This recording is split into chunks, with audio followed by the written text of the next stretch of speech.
Ayan, so andito tayo sa data room ng Fort Bonifacio. Kasama natin ang ating CID chief. Ma'am, ano po masasabi niyo po, ma'am? Masasabi ko, dapat ganito yung atin. Malinis, maayos. Walang kalat. Walang kalat. Organize, may label lahat.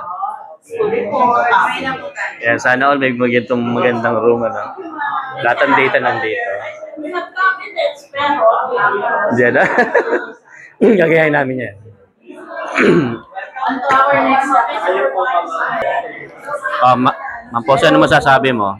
Actually po, we are very lucky na nandito tayo ngayon sa isang, actually secondary school din siya, pero syempre they are very blessed for having a different kind of structure. Talagang mayaman sila sa rooms. Ang na-amaze ako, Sir Laverne, dito may data room sila.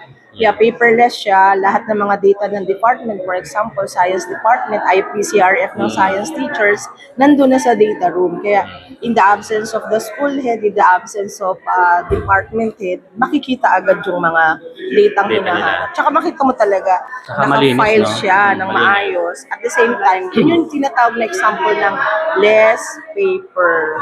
Na talagang friendly siya. Kasi lagi nating sinasabi sa bawat papel na ginagamit, puno ang nagsasuffer. Environmentalist. Di ba? Hello po. Hello, yan. Hello. Si Ma'am po si